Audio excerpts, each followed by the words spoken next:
আমি ডক্টর শাশ্বতী দত্ত, ইগনোর স্বয়ংপ্রভা লাইভ ক্লাসে আমি আমার ছাত্রছাত্রীদের সামনে উপস্থিত হয়েছি। বিপিএসসি 110 ইউনিট 10-11 সম্পর্কে কিছু বলার জন্য। বিপিএসসি 110 তার ইউনিট 10-এ রিফিউজি অ্যান্ড মাইগ্রেশন, ইউনিট 11-এ হিউম্যান সিকিউরিটি, এই দুটি বিষয়ে নিয়ে উপস্থাপিত হয়েছে বা বিশদ আলোচনাটি সন্নিবেশিত হয়েছে।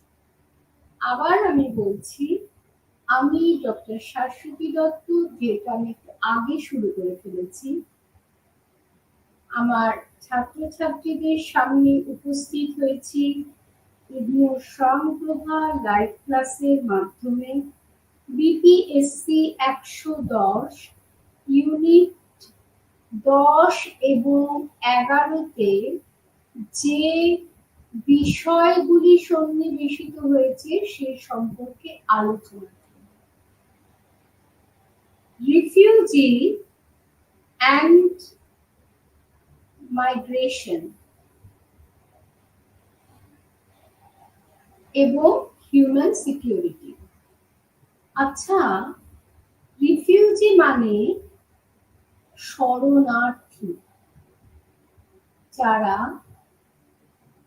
একটা দেশে দীর্ঘদিন তারা সেখানে বসবাস করত, কিন্তু কোনো প্রাকৃতিক বিপর্যয় কিংবা হঠাৎ করে সেখানে কোনো সেনা অভ্যুত্থান হয়েছে বা একটা বিরাট এথনিক কোনো ওয়ার হয়েছে, তাদের জীবন, তাদের সম্পদ সম্পত্তি সব বিপন্ন, তখন তারা নিজেদের পরিজন, তাদের জীবনকে, হয়তো সেখানে থাকলে তার পরিবারের যে স্ত্রীলোকরা আছে তাদের সম্মানও ভুলুণ্ঠিত হবে, তাদের ধর্মান্তরিত করা হবে। এইরকম যখন একটা সিচুয়েশন বা চোখের সামনে তারা দেখছে, তার যে আশেপাশে তার পাড়াতে যে পড়শিরা থাকতো, নিবাসরা, তাদেরকে মেরে রক্তগঙ্গা বইয়ে দিয়েছে, তখন আর প্রতি মুহূর্তে হানাদাররা তাদের বাড়িতে হুমকি দিচ্ছে, হানা দিচ্ছে। এই অবস্থায় রাতের অন্ধকারে তাদেরকে তাদের দীর্ঘ দিনের যে পৈতৃক যে বাসস্থান, তার মায়া কাটিয়ে সব কিছু সেখানে পেছনে ফেলে অজানা একটা জায়গায় পাড়ি দিতে হয়। কতখানি বেদনাদায়ক, এটা যেন একটা ইতিহাসের অভিশাপ। এবং তারা জানে না সেইখানের কি কালচার, সেখানে গিয়ে তারা আবার সেই বাসস্থান তৈরি করতে পারবে কিনা, তারা তাদের রুজি রোজগারের ব্যবস্থা করতে পারবে কিনা। কিন্তু তারা ফার্স্ট যে থটটা তাদের মধ্যে আসে যে আমাদের যেন তেন প্রকারেণ এই স্থানকে ত্যাগ করতে হবে, নালে আমি আমার সন্তান সন্ততিকে বাঁচাতে পারবো না, আমার স্ত্রীর সম্মান রক্ষা করতে পারবো না, আমার বোনের সম্মান রক্ষা করতে পারবো না। এবং এই অবস্থায় তারা তখন যেটুকুন তারা পারে, তারা সেই একটা কাপড় বেঁধে ছোট ছোট পুতুলি নিয়ে, এরকম ছবি আপনারা দেখেছেন, আমি সেটাই বলছি, যে নিয়ে তখন তারা দলে দলে তারা সেখান থেকে তারা বেরিয়ে আসে পাহাড় পর্বত জঙ্গল অতিক্রম করে। কিন্তু সেই যখন তারা চলছে তখনও যে তাদের জীবনের উপরে আঘাত আসবে না তার কিন্তু কোনো ঠিক নেই। এইরকম ভাবে চলতে চলতে তারা অন্য দেশে যখন পৌঁছায় তখন তাদের স্থান কোথায় হয় না উদ্বাস্তু শিবিরে, শরণার্থী শিবিরে। সেইখানে কোনো মতে সেখানে দয়া দাক্ষিণ্যের যে অন্ন সেটা তাদের গ্রহণ করতে হয় এবং দিনের পর দিন সেখানে তাদের হয়তো একটা ক্যাম্পের মধ্যে 1000 জন আছে। কত রকম সেখানেও যে নিরাপত্তা আছে তা নয়, কিন্তু সমস্ত কষ্ট সহ্য করে তাদেরকে সেখানে থাকতে হয়। তারপর যদি এবং এর মধ্যেই তাদেরকে আবার রুজি রোজগারেরও ব্যবস্থা করতে হয়। সেখানে যদি পরিবারের কোনো পুরুষ বা পুরুষেরা তারা যদি মারা যায় তখন সেখানে মহিলাদের তখন রুজি রোজগারের জন্য বেরোতে হয়। কিসের রুজি রোজগার, কিভাবে রুজি রোজগার করবে? ইতিহাস সাক্ষী বহু ক্ষেত্রে এই মহিলারা তারা কিন্তু অন্ধকারের জগতে হারিয়ে যায়। সেই যে নতুন পরিবেশে সেখানেও যারা আছে যে পেশি বাহুবলী যে মানুষ হয়তো তারা রাতের অন্ধকারে তাকে টেনে নিয়ে চলে যায়, তার আর কোনো নিয়ে অন্য কোথাও তাকে বিক্রি করে দেয়, তার আর কোনো খোঁজ পাওয়া যায় না। কিংবা অনেক পরে সে হয়তো কি দেখা গেল যে এরকম ভাবে এক জায়গা থেকে আরেক জায়গায় বিক্রি হতে হতে সে একটা দুরারোগ্য ব্যাধিতে আক্রান্ত হলো। পরিবারের সঙ্গে তার কোনো সংযোগ রইল না। বহু বছর পরে তাকে কোনো একটা রাস্তাতে তাকে দেখা গেল সম্পূর্ণ পাগলিনী প্রায় অবস্থা। সেই অবস্থায় কোনো এনজিওরা তাকে উদ্ধার করলো, কিন্তু এবং সুস্থ করে যখন সে তার অনেক সময় স্মৃতিভ্রংশ হয়ে যায় এবং সুস্থ করে যখন তার কাছ থেকে সে আভাসে ইঙ্গিতে যখন সে বাড়ির পরিজনদের নাম বলতে পারলো এবং কোথা থেকে সে কোন ক্যাম্প থেকে সে বেরিয়ে গেছে, তখন তখন হয়তো দেখা গেল অনেকটা জল গড়িয়ে গেছে এবং যারা এক সময় ক্যাম্পে ছিলেন তাদের হয়তো সরকার কোনো উদ্বাস্তু কলোনিতে তারা তাদের জায়গা দিয়েছে, কিংবা সেই উদ্বাস্তুরাই হয়তো কোনো কোনো খালি বাড়ি বা কোনো কোনো এরিয়াকে জবরদখল করে সেখানেই একটা টিনের শেড তুলে সেইখানে বসবাস শুরু করেছে। এইবারে সেই মেয়েটিকে যদি তাদের সামনে উপস্থিত করা হয়, এত নির্মম এই ইতিহাস যে সেই মেয়েটির ওপর দিয়ে কি ঘটে গেছে, তখন সেটার কথা চিন্তা না করে দরদি মন নিয়ে না ভেবে তার কথা তারা রিজেক্ট করে। তারা বলে যে না, এ কোথায় কার সঙ্গে দিন কাটিয়েছে, কি অবস্থার মধ্যে তার চরিত্র স্খলন হয়েছে, আমরা একে ঘরে তুলতে পারবো না। এই কিন্তু রিফিউজি যে মানুষের জীবনের একটা চরিত্র। এই যে কথাগুলো আমি বলছি, এটা 1947-এ যখন একটা কালির আঁচড়ে যখন ভারত বিখণ্ডিত হয়ে গেল এবং বাংলা ভাগ হলো, ওদিকে পাঞ্জাব ভাগ হলো, সেই সময় যে কি অকথ্য অত্যাচার পূর্ব পাকিস্তানে হিন্দুদের সহ্য করতে হয়েছিল এবং দলে দলে হিন্দুকে প্রায় সমস্ত কিছু খুইয়ে তাদের এত দিনের ঘর বাড়ি বহু জনের হয়তো যথেষ্ট এস্টাবলিশ ছিল তারা, এবং বাংলাদেশে সেই সময় পূর্ববঙ্গে যেটা একটা খুব শান্তিপূর্ণ জীবন ছিল, তাদের গোলা ভরা ধান, পুকুর ভরা মাছ, হয়তো সেখানে এটাই তাদের জীবন এবং খুব কমের মধ্যে তারা সেখানে শান্তিতে বাস করত।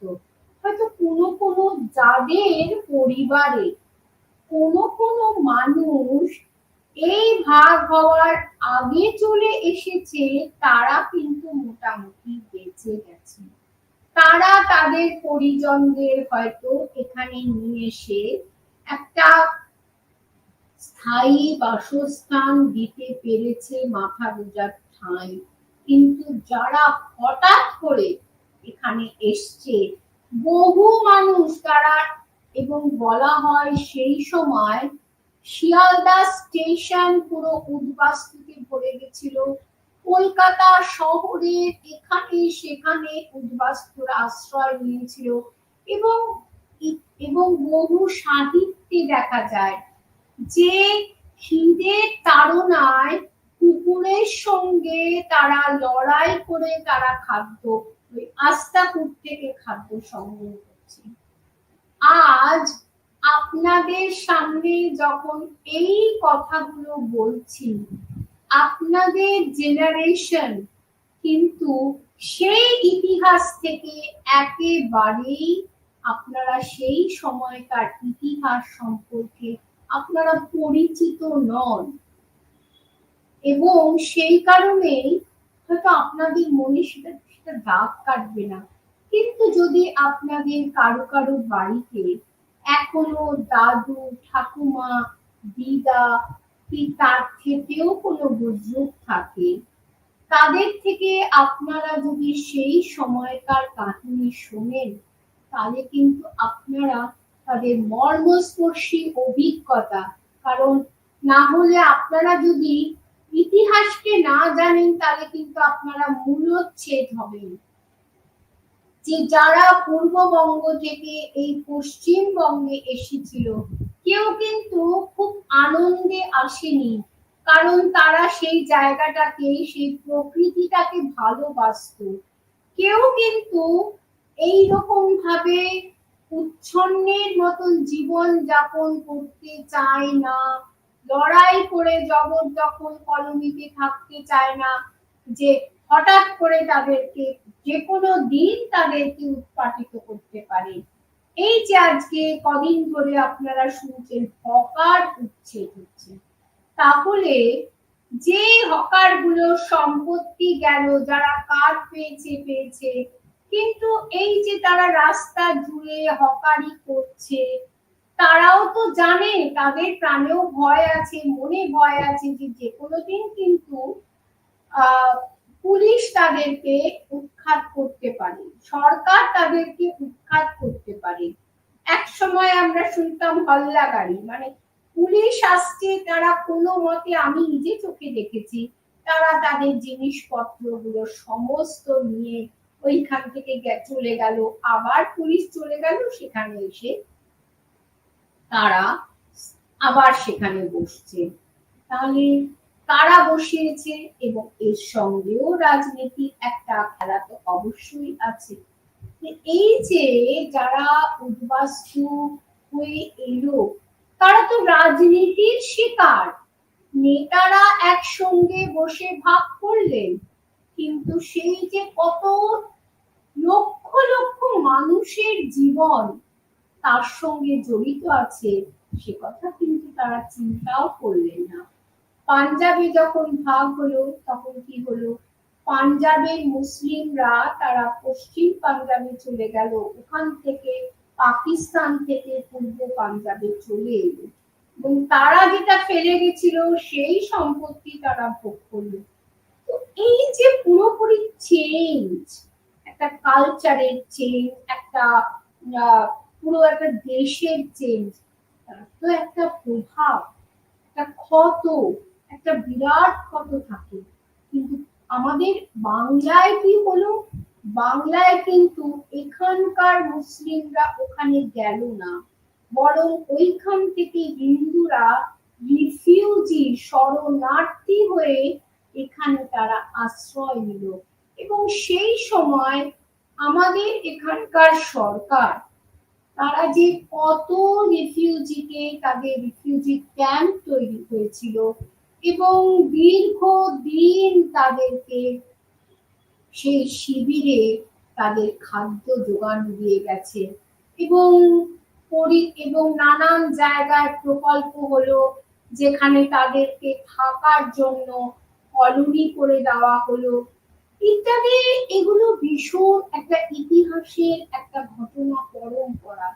এই ডিটেলসটা এখানে, কারণ এটা সারা পৃথিবীর প্রেক্ষাপটে আলোচনা হচ্ছে, কিন্তু যেহেতু আমরা পশ্চিমবঙ্গবাসী এবং আমি আমাদের যে গুরুজন তাদের থেকে শুনেছি, কাজেই সেইটা, এবং আমার মা সেইখান থেকে রাতের অন্ধকারে, আমার মা মাসিদের রাতের অন্ধকারে বর্ডার পার হয়ে চলে আসতে হয়েছে, যে এইগুলো আজও এই রিফিউজি মাইগ্রেশন এই বিষয়গুলি ভীষণভাবে আমার মনকে নাড়া দেয়। শুধু আমি কেন, আমার বয়সী যারা আছে বা আমার থেকেও বড় যারা আছে, কিন্তু আজকাল যারা একেবারে ইয়াং, তাদের কাছে কিন্তু তাদের মনের মধ্যে সেটা কিছুতেই দাগ কাটবে না। সেই 1946, সেই 1947, 1950, তার আগে 1943, এই যে একটা দুর্ভিক্ষ ভারত ভাগের আগে থাকতে, ভারতের স্বাধীনতার আগে থাকতে যে একটা ম্যান মেড একটা দুর্ভিক্ষ হলো, এবং তারপরে সাম্প্রদায়িক দাঙ্গা যেটা কলকাতাতে 46-এ ডাইরেক্ট অ্যাকশন যে হলো, এবং তারপরে নোয়াখালী সব জায়গায় প্রচন্ড সাম্প্রদায়িক দাঙ্গা হয়েছিল, সেই ইতিহাস কিন্তু, এবং দলে দলে ট্রেনে করে, আপনারা সেই ছবি এখনো যদি পুরনো গুগলে যান তাহলে দেখবেন ট্রেনের মাথায়, ট্রেনের কামরাতে, এবং কিভাবে মানুষ হেঁটে হাঁটা পথে চট্টগ্রামের পাহাড় ডিঙিয়ে পর্যন্ত মানুষ এখানে চলে এসেছে। এবং তারও আগে যদি আপনি দ্বিতীয় বিশ্বযুদ্ধের সময় যান, যখন বার্মার ওপরে বোমা পড়লো, তখনও সেই সময় সেখানে বহু বাঙালি বাস করত এবং তারা সেখান থেকে নিরাপদ আশ্রয়ের সন্ধানে তারা দলে দলে ভারতে চলে এসেছে।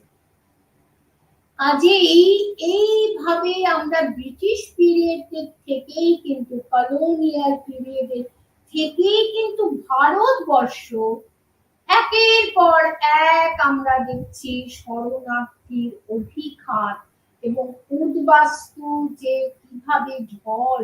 এর ফলে কি হয়েছে জানেন, পশ্চিমবঙ্গের অর্থনীতির উপরে এমন আঘাত পড়েছে যে আজও কিন্তু পশ্চিমবঙ্গের অর্থনীতি সেটা ওভারকাম করতে পারেনি।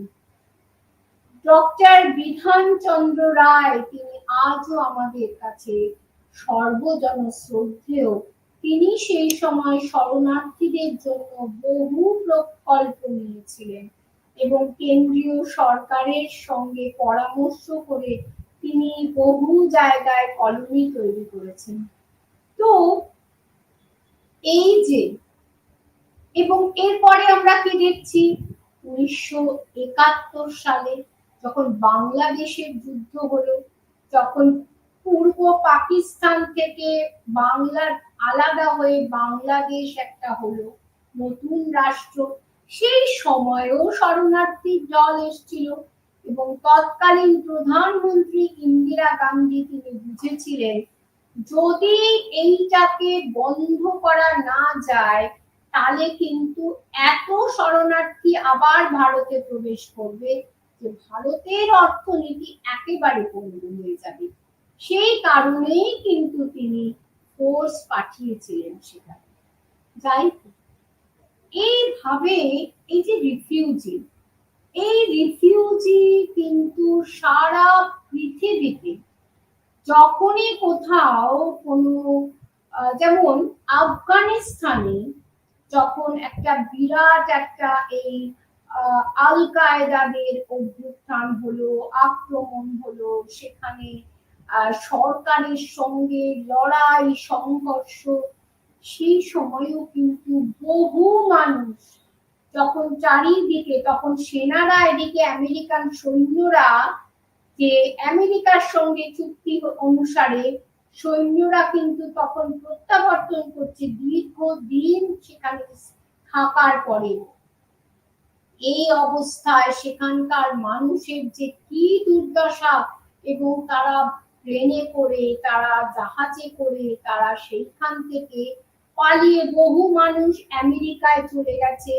আবার সে আফগানিস্তানের অনেক রিফিউজি তারা পাকিস্তানে তারা ঠাঁই নিয়েছে।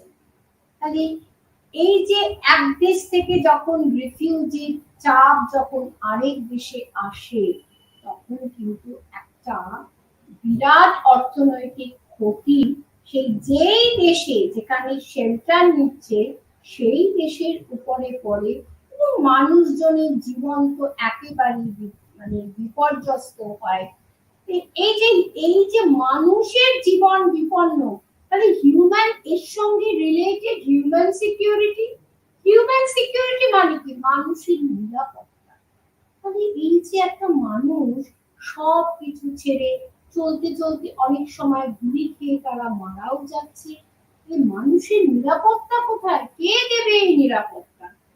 রাষ্ট্রপুঞ্জ অনেক চুক্তির ব্যবস্থা করেছে, অনেক কনভেনশন হয়েছে এই রিফিউজি নিয়ে। তার আগেও আমরা আগের দিন পড়েছিলাম অস্ত্র নিয়ন্ত্রণ নিয়ে। কিন্তু সত্যি কি শান্তি প্রতিষ্ঠিত হচ্ছে? সত্যি কি এই যে যুদ্ধ বন্ধ হচ্ছে? আমাদের এই পৃথিবী কি একটা শান্তির আবাসস্থল হচ্ছে? না, বরং যত দিন যাচ্ছে তত যেন পরিবেশটা, পৃথিবীর পরিবেশ উত্তপ্ত হয়ে উঠছে। এবং যখনই এরকম পরিবেশ উত্তপ্ত হবে, পরিবেশ আই মিন টু সে রাজনৈতিক পরিবেশ, যেটা আগের দিন অনেক আলোচনা হয়েছে, যেটা প্রাকৃতিক পরিবেশকে প্রভাবিত করে, অর্থনৈতিক, সামাজিক, সাংস্কৃতিক। এই যে রিফিউজিদের যারা ক্যাম্পে রয়েছে, বহু মানুষকে ধর্মান্তরিত হতে হয়েছে, তাদের শাখা সিঁদুর মুছে তাদের মুসলিম হতে হয়েছে। আবার যারা ওখানে থেকে গেছে, এখানে আসার সুযোগ পায়নি, তাদেরকে টেনে নিয়ে চলে গেছে, তাদেরকেও ধর্মান্তরিত হতে হয়েছে। এবং কিছু মানুষ যারা পাকিস্তান থেকে আসেনি, সেখানেও দেখা যাচ্ছে একটা অলক্ষ্যে একটা চাপ যে তোমরা ধর্মান্তরিত হও। সেই যে আওরঙ্গজেবের সময় জিজিয়া করটা পুনরারোপিত হয়েছিল, এই যেন অনেকটা সেই রকম, তোমরা এটা করো তাহলে তোমাদের সিকিউরিটিটা বজায় থাকবে, তোমাদের ইকোনমিক সিকিউরিটি, তোমাদের কালচারাল সিকিউরিটি, সামাজিক সিকিউরিটি, ওভারঅল জীবনের যে সিকিউরিটি সেটা বজায় থাকবে। তা কিছু মানুষ তারা বাধ্য হয়ে এই পথ গ্রহণ করেছে। তো এই হচ্ছে, কিন্তু আমরা যদি অতীতেও ফিরে যাই, এই রিফিউজির সঙ্গে, যে যখন রিফিউজি শরণার্থীরা এইভাবে দলে দলে যখন জিওগ্রাফিক্যাল বাউন্ডারিকে অতিক্রম করে, কারণ তারা জিওগ্রাফিক্যাল বাউন্ডারি মানা তাদের পক্ষে সম্ভব হচ্ছে না, কোনো কাঁটাতারের বেড়া তারা মানতে পারছে না, তারা সেই সময় দলে দলে মানুষ যখন চলে আসছে তখন আর এইসব জিওগ্রাফিক্যাল বাউন্ডারির কোনো কিছু ভাবাই হচ্ছে না। তখন এই যে রিফিউজিদের যখন এই ঢল আসে একের পর এক, সেইটাকে বলা হচ্ছে মাইগ্রেশন। মাইগ্রেশন অর্থাৎ অভিপ্রয়াণ, এক জায়গা থেকে আরেক জায়গায় যখন দলে দলে মাস এক্সোডাস হচ্ছে, মাস এক্সোডাস, দলে দলে, একজন দুজন নয়, দলে দলে মানুষ যখন চলে আসছে, তখন সেটাই হচ্ছে মাইগ্রেশন। এই মাইগ্রেশন এর সঙ্গে সেখানে একটা কনফ্লিক্ট, প্রথমেই আমাদের মনে আসে কনফ্লিক্টের কথা। যেমন শ্রীলঙ্কায় যখন এরকম একটা এথনিক একটা ট্রাবল হয়েছিল, তখন বহু মানুষ সেখান থেকে তারা ভারতে এসে আশ্রয় নিয়েছিল, ক্যাম্পে এসে আশ্রয় নিয়েছিল। এইভাবে এদেরকে যারা আশ্রয় দিচ্ছে সব সময় যে এদের জন্য ভালো ব্যবস্থা করছে তা নয়, নানান দুর্বিপাকের মধ্যে তাদেরকে স্ট্রাগল করে বাঁচতে হচ্ছে। এদের মধ্যে বললাম কিছু নারী তারা হারিয়ে যাচ্ছে, আবার কেউ বা কষ্ট করে লড়াই করে তারা একটা সংগ্রামের মধ্যে দিয়ে বেঁচে থাকার, জীবিকা নির্বাহের একটা রাস্তা করছে। হয়তো কোনো আয়ার কাজ করে, নার্সের কাজ করে বা বাড়িতে কাজ করে কোনোভাবে টিকে যাচ্ছে, এবং এর মধ্যেই তারা তাদের ছেলে মেয়েকে হয়তো কোথাও একটা, এই যে বললাম জবরদখল কলোনিতে, এর মধ্যেই তারা তাদের ছেলে মেয়েকে মানুষ করছে, পড়াচ্ছে। হয়তো এরাই একদিন আবার একটা নতুন আলোর দিশা সেই পরিবারকে দেখাচ্ছে। কাজেই সব সময় যে পজিটিভ নেগেটিভ হবে তাও না, পজিটিভ হবে তাও না। এদের মধ্যেই অল্প বয়সী যে উঠতি ছেলেরা, বয়সী ছেলেরা, তারা হয়তো কোনো অ্যান্টি সোশ্যাল গ্যাংয়ের সঙ্গে মিশে যাচ্ছে, সেই গ্যাংয়ের সঙ্গে মিশে গিয়ে তারা হয় বাগান ব্রেকিং করছে, নয় মাফিয়াদের সঙ্গে মিশে গেছে, বা অন্য কোনো চোরাচালানির সঙ্গে যুক্ত হয়েছে, কিংবা কোনো রাজনৈতিক ষড়যন্ত্রে, কারণ এরা হচ্ছে ইজি প্রে টু কিছু স্বার্থান্বেষী মানুষ। এদের হাতে, বাচ্চাদের, এইসব ছেলেদের হাতে পয়সা ছিল না, কিন্তু ওরা যখন দেখছি আমাদের পরিবারগুলো এইভাবে দিনের পর দিন ক্যাম্পে থেকে এইভাবে তারা অত্যাচারিত হচ্ছে, ওদের ভেতরে ক্ষোভ বাড়ছে, এবং এই ক্ষোভ সমাজের বিরুদ্ধে, সেই সমাজের বিরুদ্ধে ক্ষোভ প্রকাশ করতে গিয়ে যারা অ্যাসাইলাম দিল সেই সরকারের বিরুদ্ধেও কিন্তু তারা বিরোধী হিসাবে সেখানে ষড়যন্ত্রে জড়িয়ে পড়ছে। এবং এইভাবে আমরা দেখছি এলটিটি যারা এই যে ক্যাম্পে ছিল তাদের মধ্যে বলা হয় কেউ কেউ তারা তৎকালীন যে প্রধানমন্ত্রী রাজীব গান্ধী তার হত্যাকাণ্ডের সঙ্গে জড়িত। এই যে আগের দিন যে জঙ্গিদের কথা বলেছি, যে আমাদের ভারতবর্ষে কত জঙ্গি আছে, কেউ কিন্তু জন্মেই কিন্তু খারাপ হয় না, জন্মেই কেউ ডাকাত হয় না। শৈশব, তার গ্রুমিংটা কিরকম হয়েছে, সেই সময় যদি কোনো মহাত্মা ব্যক্তির চোখে পড়ে যায় তবে হয়তো সেই বাচ্চাটা বেঁচে গেল। কিন্তু বাকিরা সমাজের গড্ডালিকা প্রবাহে হারিয়ে গিয়ে এইভাবে এক একজন ডাকাত কিংবা মাফিয়া তৈরি হয়। এই যে হিন্দি সিনেমাতে আপনারা দেখবেন যে তারা চুরি করছে, তারা ছিনতাই করছে, এবং তাদেরকে সেই ছোট ছোট বাচ্চাগুলোকে কাজে লাগাচ্ছে কারা? একটা একটা গ্রুপ, যারা ওদেরকে এই কাজে নামাচ্ছে, বাসে উঠে, ট্রেনে উঠে, পকেট কাটা। এইরকম ভাবেই কিন্তু এই শরণার্থীদের থেকে কিন্তু এরকম বহু ছোট ছোট ছেলেদের, মেয়েদেরকে তারা নিয়ে নিয়েছে। এবং তুমি যদি রোজগার করে তাদেরকে দিতে না পারো, তাহলে তারা নির্মমভাবে অত্যাচার করত। এই করতে করতেই হয়তো এমন একটা গ্যাংয়ের সঙ্গে, যে সোনা পাচার, তার সঙ্গে তারা জড়িয়ে পড়ে। অর্থাৎ এই যে রিফিউজি অ্যান্ড মাইগ্রেশন, এটার যে একটা পরিণাম, সাইকোলজিক্যাল পরিণাম, ইকোনমিক, অর্থাৎ তারা তো একটা সুস্থ পরিবেশে তারা মানুষ হয়নি। হয়তো তার মা চলে গেছে, কিংবা বাবা চলে গেছে, সে হয়তো অনাথ হয়ে গেছে, কিংবা জন্মেই সে যখন সেই দেশে, যে দেশ থেকে সে এসেছে, সেখানেই সে তার বাবা মাকে হারিয়েছে। কোনোভাবে কেউ তাকে এই শরণার্থী শিবিরে নিয়ে এসেছিল। সেই অনাথ বাচ্চাটা, সে তখন কোনো খারাপ লোকের চক্রে পড়ে গিয়ে তারা তাকে একটা মস্তান বানিয়ে দিল, গ্যাং লিডার করে দিল। যেমন আমরা হাজি মস্তানের নাম শুনেছি বম্বেতে, এরকম আরো অনেক।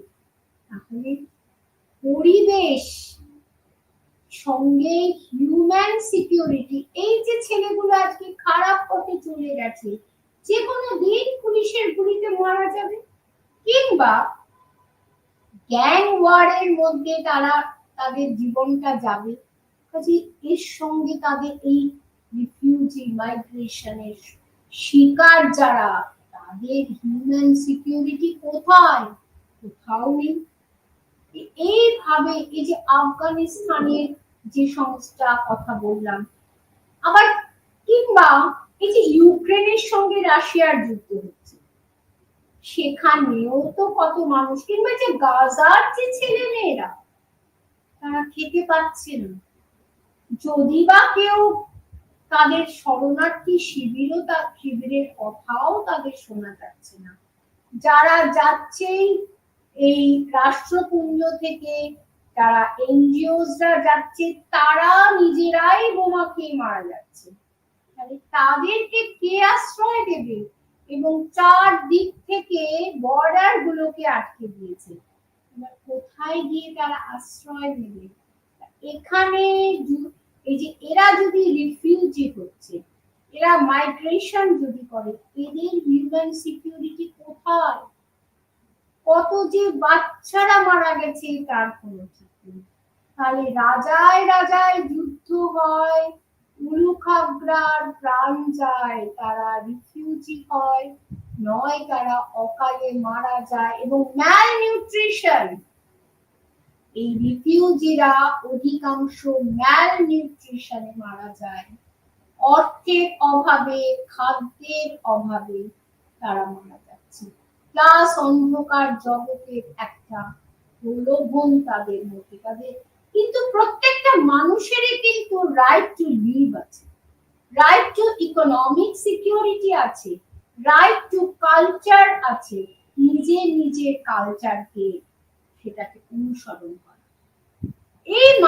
এই মাইগ্রেশনের কথা যখন আসছে, সবাই যে রিফিউজি হয়ে আসছে তা নয়, অনেকে মাইগ্রেট করছে। ধরুন ভারতবর্ষ থেকে বহু মানুষ মাইগ্রেট করে তারা অস্ট্রেলিয়ায় চলে গেছে, তারা আমেরিকায় চলে গেছে, ইউকে তে চলে গেছে, কানাডায় চলে গেছে। এবং কিসের জন্য গেছে তারা? দেশে তাদের সিকিউরিটি নেই, ইকোনমিক সিকিউরিটি নেই, চাকরি নেই, সেই জন্য রুজি রোজগারের আশায় তারা পরিযায়ী হয়ে তারা চলে গেছে বিদেশে। এই যে একবার ডাঙ্কি কথা বলেছিলাম, যে দালালকে টাকা দিয়ে চোরা পথে জল নদী নালা অতিক্রম করে তারা সেখানে পৌঁছাচ্ছে, কিন্তু সেখান থেকেও তারা বিতাড়িত হচ্ছে। হয়তো বিরাট একটা প্রাচীর তুলে যা দেওয়া হচ্ছে, কারণ প্রত্যেক দেশের সরকার এখন এই অভিপ্রয়াণ শরণার্থী সেটা নিয়ে বিব্রত। কারণ দেখা যাচ্ছে তাদের রাষ্ট্রে যে জনসংখ্যা আছে, রিফিউজিরা সেখানে গিয়ে এবং পরিযায়ীরা সেখানে গিয়ে আরো তাদের জনসংখ্যা এত বাড়িয়ে দিচ্ছে যে সেখানে একটা ইকুইলিব্রিয়াম থাকছে সেখানে। এবং কাগজ খুললেই এবং তারপরে কি হচ্ছে, লোকাল লোকেদের সঙ্গে তাদের একটা দ্বন্দ্ব বিবাদ। কারণ লোকাল লোকরা ভাবছে যে আমাদের রুজি রোজগার এরা কেড়ে নিচ্ছে। আজকে আপনি সিঙ্গাপুর যান, আপনি অস্ট্রেলিয়া, কানাডা, যেখানে যান দেখবেন গিয়ে সেখানে ভারতীয় ট্যাক্সি ড্রাইভার বা অনেক ছোটখাটো এই যে পরিযায়ী শ্রমিকরা, এই যে সৌদি আরবে যে এই যে কদিন আগে মিডল ইস্টে যে একটা বিরাট একটা অগ্নিকাণ্ড হলো, সেখানে এইখান থেকে পরিযায়ী শ্রমিকদের, কারণ এদের ইজি অ্যাভেলেবল, এদের কম পয়সা দিতে হয়, সেই জন্য তাদেরকে নিয়ে এমন ভাবে সেখানে রাখা হয়েছিল অস্বাস্থ্যকর ভাবে এক জায়গায় অনেককে, যে সেখানে যখন কোনোভাবে সেই বিল্ডিংটায় আগুন লাগলো, সমস্ত কেরালা থেকে গেছে, আন্ধ্রা থেকে গেছে, পশ্চিম বাংলার মেদিনীপুর থেকে গেছে। এই পরিযায়ী শ্রমিকদের হিউম্যান সিকিউরিটি নেই বলেই তারা তাদের পরিবারকে ভরণ পোষণ করতে পারছে না বলে সেখানে যাচ্ছে। কজন মানুষ তারা একটা ওয়েলদি ফ্যামিলি থেকে গিয়ে প্রচুর টাকা দিয়ে সেখানে বিদেশে পড়াশোনা করছে এবং সেখানে একটা ভালো চাকরি পেয়ে সেটেল হয়ে যাচ্ছে, কিন্তু সেখানেও কিন্তু নিরাপত্তার অভাব আছে। কাগজ খুলেই দেখা যাচ্ছে আমেরিকাতে যে বন্দুকবাজের হাতে কত, বা অস্ট্রেলিয়াতে কত ভারতীয় এর মধ্যে মারা গেছে। তাহলে এরা জানে যে ওরা বাইরে থেকে এসেছে, এরা আমাদের জায়গা দখল করেছে, অতএব ওদেরকে মারো। আচ্ছা, এই কেন এটা হবে? কেন মানুষকে রিফিউজি হতে হবে? কেন মাইগ্রেশন করতে হবে? হ্যাঁ, একটা সময় আমি সেই সুদূর ইতিহাসে চলে যাচ্ছি, এই যে ইন্ডাস ভ্যালি সিভিলাইজেশন, যে এই যে প্রাকৃতিক বিপর্যয়ের কারণে ইন্ডাস ভ্যালি সিভিলাইজেশন হচ্ছে ধ্বংস হয়ে গেছে, এবং কি না সেখানে বৃষ্টি হয়নি, কারণ সেখানে অকারণে তারা পোড়া ইটের জন্য তারা সেটা দিয়ে বাড়ি বানাতো, পোড়া ইটের জন্য তারা গাছ কেটে ফেলছিল, তারপরে বৃষ্টি বন্ধ হয়ে গেল, যে সিন্ধু নদী সেটা দিক পরিবর্তন করলো। দিক পরিবর্তন করতে কি হলো, একটা দিকে ড্রট হয়ে গেল, আরেকটা দিক পুরো একেবারে ওভার ফ্লাডেড হয়ে গেল, এবং তলায় যে মাটির তলায় যে এই যে নোনা ভাবটা, সেই নোনা ভাবটা ইভাপোরেট হয়ে সেখানে একেবারে পুরো মরুভূমির পরিবেশ সৃষ্টি করলো। তাই এতদিন পর্যন্ত ঐতিহাসিকরা বলছিলেন যে কোনো একটা বৈদেশিক আক্রমণে, হয়তো আর্যদের আক্রমণে তারা একেবারে পুরোকে সমস্ত জনসংখ্যা শেষ হয়ে গেছে, কিন্তু ধীরে ধীরে যখন রিসার্চ হলো তখন কি দেখা যাচ্ছে, পরিবেশ যখন তাদের অনুকূল না হয়ে প্রতিকূল হয়ে গেল, তারা একটা মাস এক্সোডাস করলো, মাইগ্রেশন করলো। তারা কেউ হরিয়ানাতে, তারা কেউ গোদাবরীর তীরে, কেউ অন্যান্য বিভিন্ন জায়গায়, আফগানিস্তানে তারা আস্তে আস্তে তারা ছড়িয়ে পড়ল। অর্থাৎ দেখা গেল সারা ভারতবর্ষে এখন যখন খনন চলছে, কোথাও না কোথাও দেখা যাচ্ছে সিন্ধু সভ্যতার ধ্বংসাবশেষ, তারা গুজরাটের দিকে চলে গেল।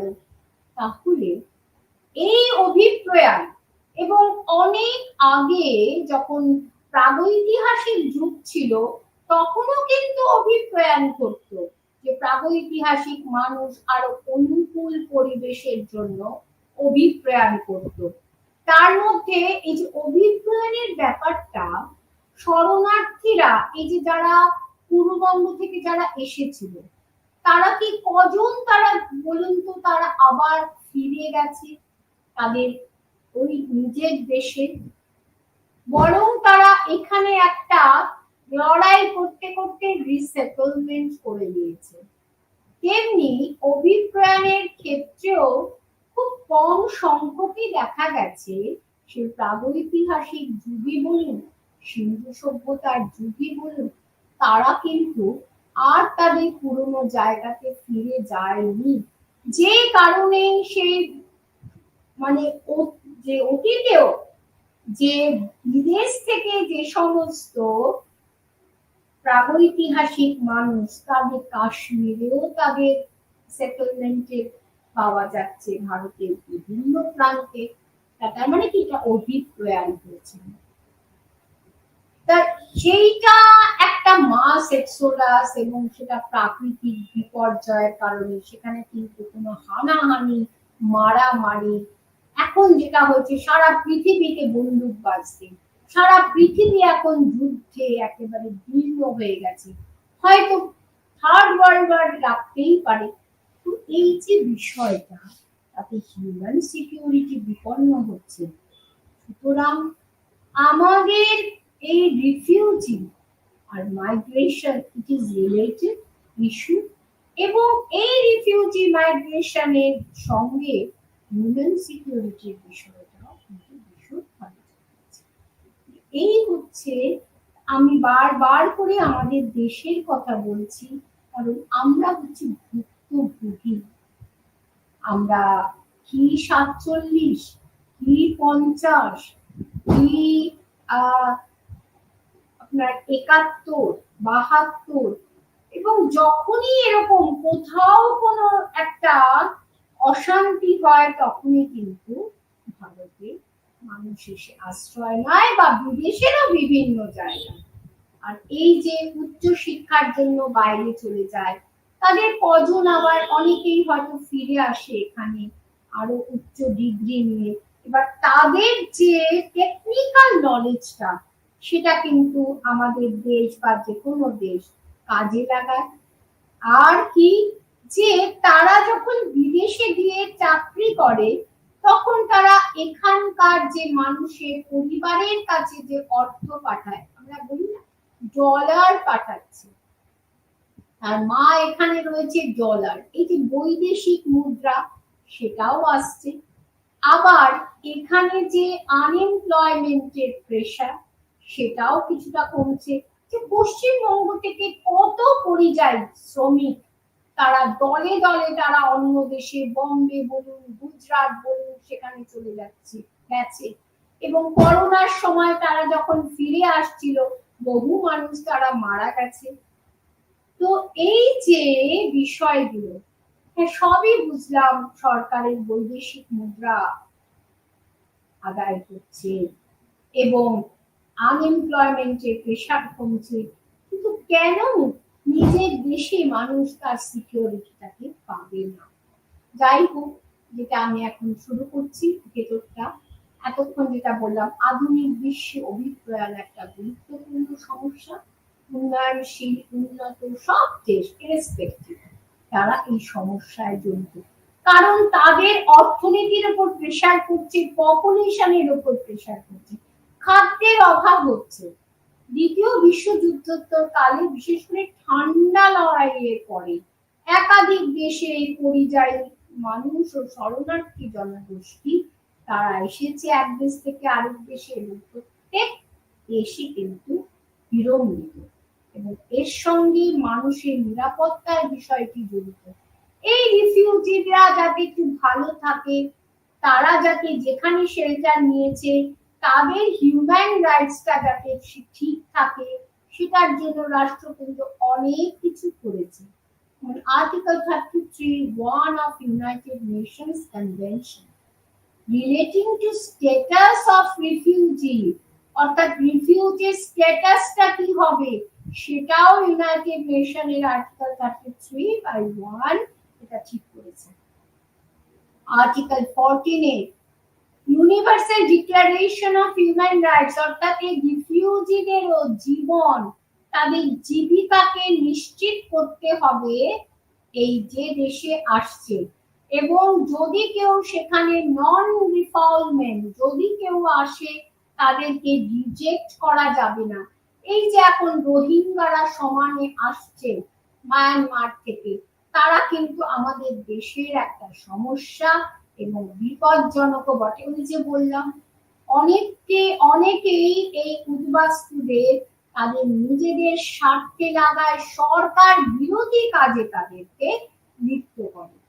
এছাড়া রয়েছে united nations high commissioner for refugees বা UNHCR, internal displacement monitoring centre, যে একটাই দেশের মধ্যে এক রাজ্য থেকে আরেক রাজ্যে ডিসপ্লেসড হয়ে তারা অন্য জায়গায় চলে যাচ্ছে, কেন? আইডিএমসি তারা দিচ্ছে। ওএস বা organisation of American union, COE বা council of Europe, Bangkok principles 1966, united nations department of economic and social affairs বা UNDESA, international organisation for migration or IOM। এছাড়া অভিপ্রায় বিষয়ক অন্যান্য চুক্তিগুলোর মধ্যে 1951 convention relating to status of refugees and its protocol, International Covenants on Civil and Political Rights 1966, তাদেরও রাজনৈতিক অধিকার আছে, সামাজিক যে অধিকার আছে। International Covenants on Economic, Social, Cultural Rights, তাদের এই অধিকার রয়েছে অর্থনৈতিক, সামাজিক, সাংস্কৃতিক।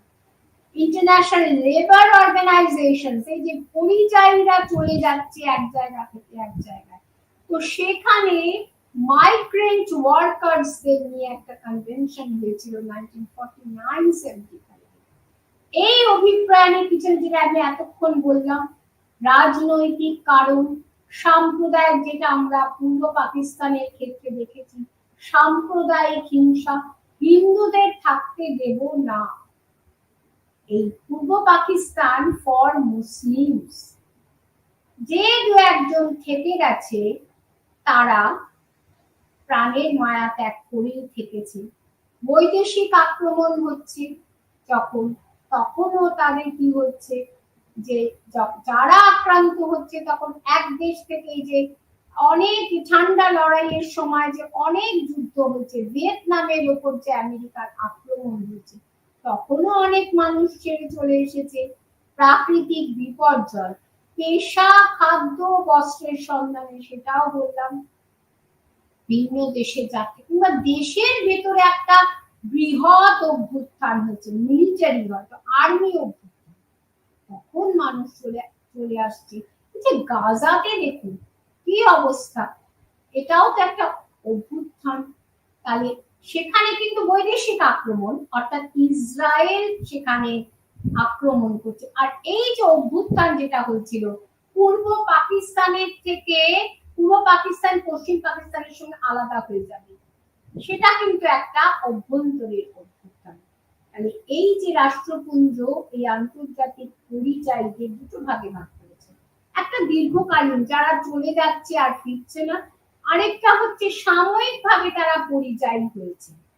প্রথমটিতে বলছে 12 মাসের জন্য তারা পরিযায়ী হচ্ছে, দ্বিতীয়টিতে 3 মাসের অধিক আবার 12 মাসের কম সময় যদি কোনো ব্যক্তি বা সমুদায় নিজের দেশের থেকে অন্য দেশে অভিপ্রয়াণ করে, তবে তাদেরকে আবার ওই নামে, মানে স্বল্পকালীন হিসাবে তাদেরকে বলা হচ্ছে।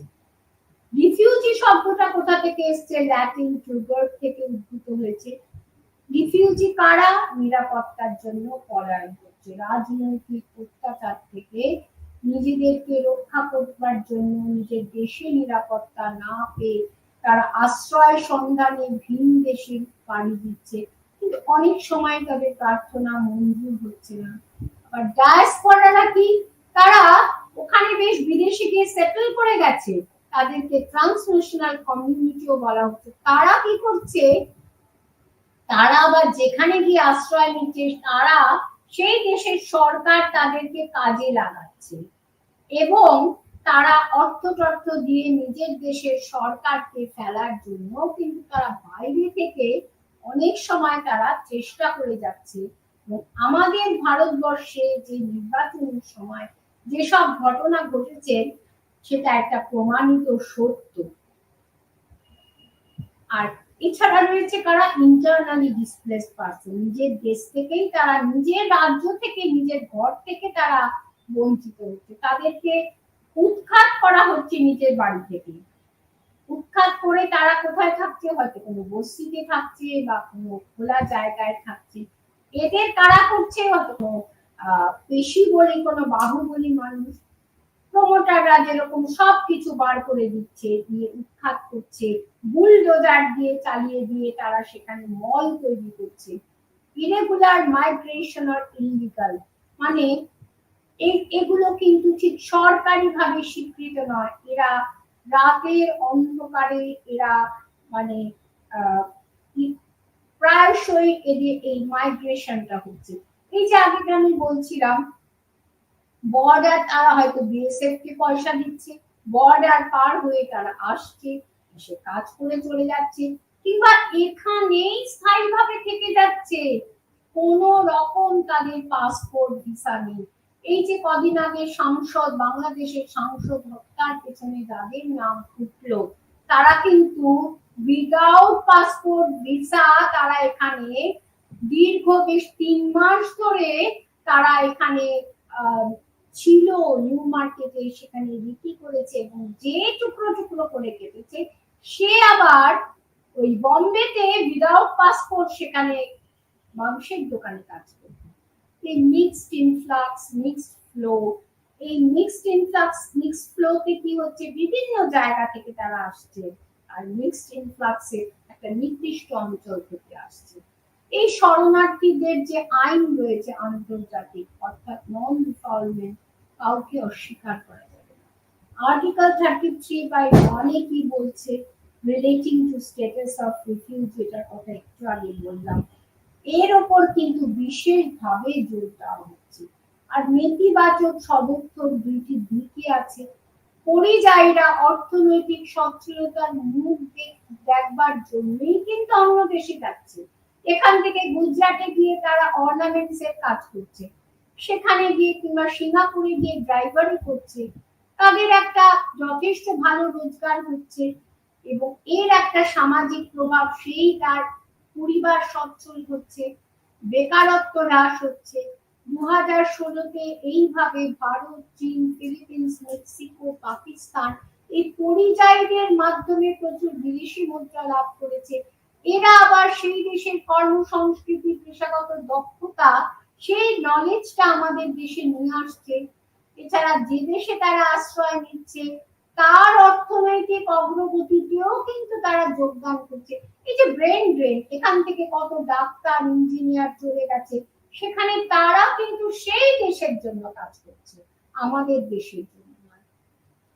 অস্ট্রেলিয়া, কানাডায় অভিপ্রায়ণকে উৎসাহিত করছে, যেমন সেখানে খালিস্তানিদের তাদেরকে নাগরিকত্ব দেওয়া হয়েছে, তাদের কত উৎসাহিত করা হচ্ছে। এবং অনেক সময় যেটা বললাম, পরিযায়ীদের সঙ্গে সংঘর্ষ হচ্ছে স্থানীয় মানুষের, আর পরিযায়ী কর্মীর সংখ্যা অধিক হলে স্থানীয় মানুষদের মধ্যে ক্ষোভ আছে। আন্তর্জাতিক আইন অনুসারে অভিপ্রায় আসা যাওয়া, কে কত কত মানুষ আসছে, কত মানুষ যাচ্ছে, এটা কিন্তু সরকারকেই নোট করতে হবে। যেগুলো উন্নত দেশ যারা, তারা কিন্তু এগুলো নোট করছে, কিন্তু উন্নত উন্নয়নশীল দেশে এগুলো নোট করার জন্য, দেখার জন্য কিন্তু প্রচুর অর্থের প্রয়োজন। বাইরে থেকে এসে আমাদের দেশে বেমালুম তারা থেকে যাচ্ছে, সরকারেরও নজর নেই, পুলিশেরও নজর নেই, কারণ কেউ জানতেও পারছে না, এখানে তারা কোনো অপরাধ করে বিদেশে পালিয়ে চলে যাচ্ছে।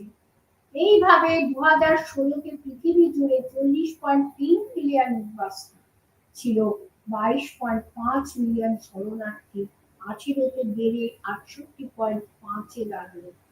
এদের অধিকাংশই কঙ্গো, মায়ানমার, সিরিয়া থেকে এসেছে। 2017 তুরস্কের directorate general of migration management কি ঘোষণা করলো, তুরস্ক সব থেকে বেশি উদ্বাস্তুদের স্থান দিয়েছে। আফগানিস্তানের লোকেরা পাকিস্তানে এসেছে এবং এই অভিপ্রায়নের যেটা ভৌগোলিক একটা দিক আছে, উত্তর আফ্রিকান দেশগুলি যেটা আলজিয়ার্স, মরক্কো, টিউনিসিয়া থেকে ফ্রান্স, ইতালি, স্পেনে আসছে। উপসাগরীয় দেশ থেকে অসংখ্য পরিযায়ী আসছে। এশিয়া, আফ্রিকা, ল্যাটিন আমেরিকা থেকে তারা ইউরোপে বিভিন্ন দেশে চলে যাচ্ছে।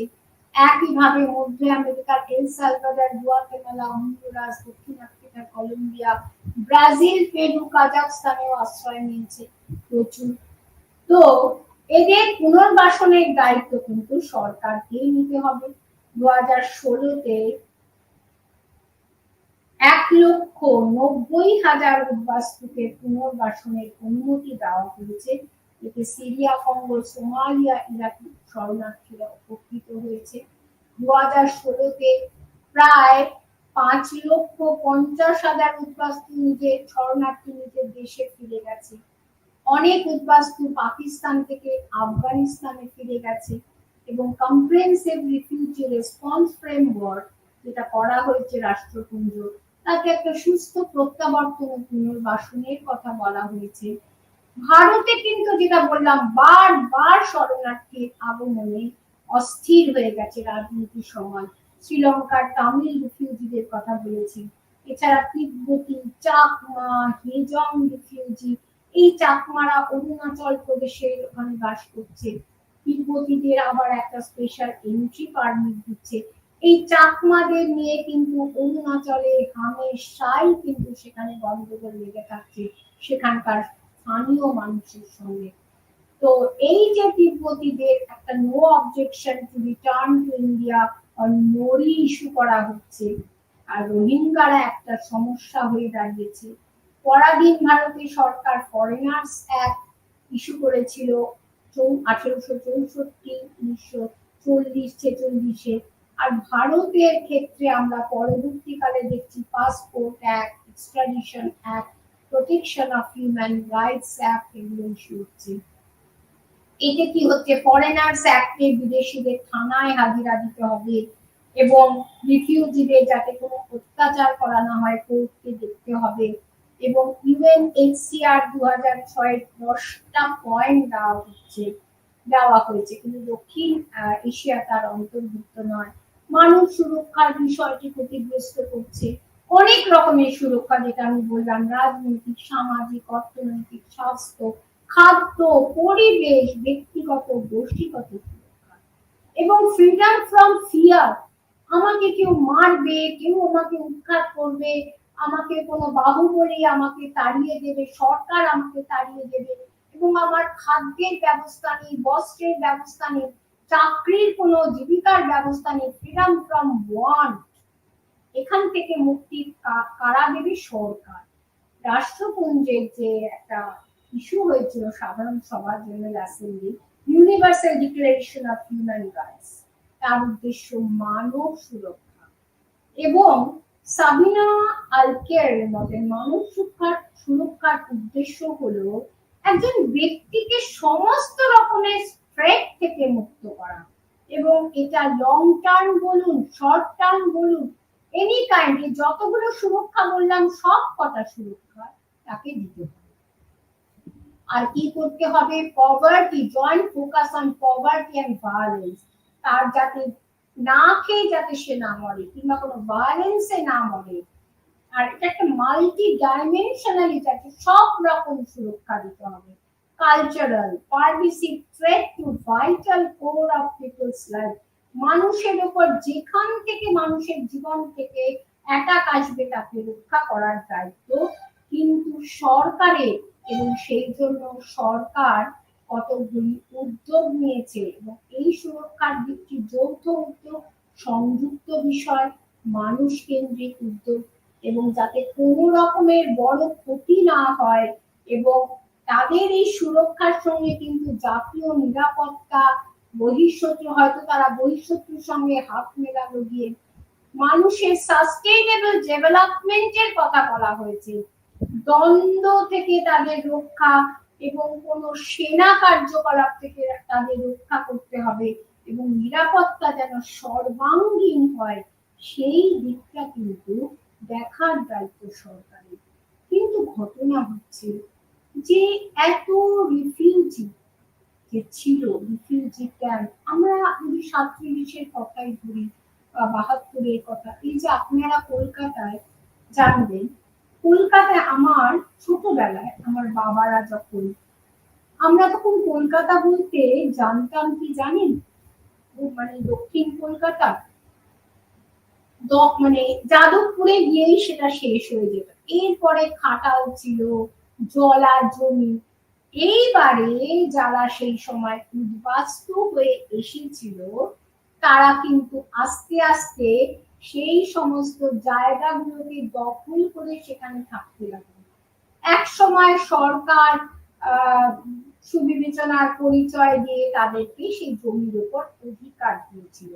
একইভাবে এই যে রোহিঙ্গারা যারা অন্যায়ভাবে বাংলাদেশে ঢুকেছে, এখানে ঢুকেছে, মায়ানমার যাদেরকে বিতাড়িত করেছে, তারা এখানে চোরা পথে ঢুকেছে এবং তারা কিন্তু নানান অন্যায় কার্যকলাপের সঙ্গে জড়িত হচ্ছে এবং অন্যায়ভাবে তাদেরকে ওই সুন্দরবন অঞ্চলের ম্যানগ্রোভ কেটে বলা হচ্ছে তাদেরকে, এবং এটা সমস্ত বিভিন্ন টিভিতে যে সমস্ত চ্যানেলগুলো আছে তার থেকেই এটা ফোকাস হচ্ছে, অন্যায়ভাবে সেখানে কি হচ্ছে, ম্যানগ্রোভ ফরেস্ট যেটা মানে প্লাবন আটকানোর জন্য ভীষণ জরুরি, সেইখানে তাদেরকে বসিয়ে দেওয়া হচ্ছে।